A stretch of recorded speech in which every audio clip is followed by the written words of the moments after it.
mon cher Mini, aujourd'hui je vais te raconter le baptême de Jésus. Dans le désert, près du fleuve appelé le Jourdain, on entend une voix qui crie « Demandez pardon à Dieu pour vos péchés et changez d'attitude. Moi, je vous baptise dans l'eau, car vous voulez vraiment changer. Mais quelqu'un vient après moi. Il est bien plus puissant que moi, et je ne suis même pas digne de lui enlever les sandales. C'est lui qui vous baptisera dans le Saint-Esprit. » Cette voix, c'est Jean, le fils d'Élisabeth et de Zacharie, le cousin de Jésus. Beaucoup de monde demande pardon à Dieu, ils se repentent et Jean les baptise. Jésus arrive de Galilée jusqu'au Jourdain à la rencontre de Jean. « Mon cousin, moi aussi je veux me faire baptiser. Baptise-moi s'il te plaît. » « Mais Jésus, c'est plutôt moi qui ai besoin de me faire baptiser par toi, mais c'est toi qui viens à moi ?» Jésus répond « Accepte, car je veux faire tout ce que Dieu me demande. En faisant cela, je montre l'exemple, la voie à suivre. » Alors, à ces mots, Jean baptise Jésus. Il le plonge entièrement dans l'eau, puis le ressort. Et à ce moment-là, quelque chose d'extraordinaire se passe.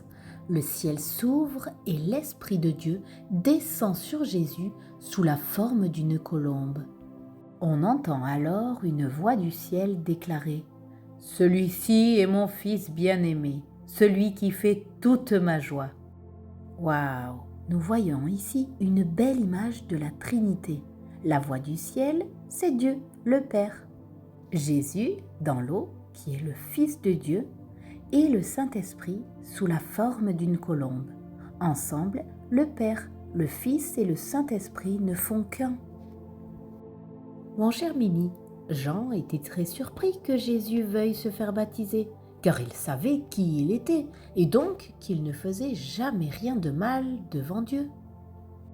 Même s'il est le Fils de Dieu, Jésus était également humain, et c'est pour cela qu'il voulait montrer l'exemple, montrer le début d'une nouvelle vie par le baptême. Se faire baptiser, c'est demander pardon pour nos péchés. C'est décider d'écouter Dieu et d'obéir à ce qu'il dit dans la Bible.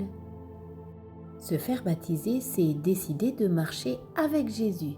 C'est une décision très importante qu'on prend pour la vie. On devient alors enfant de Dieu. C'est merveilleux, n'est-ce pas?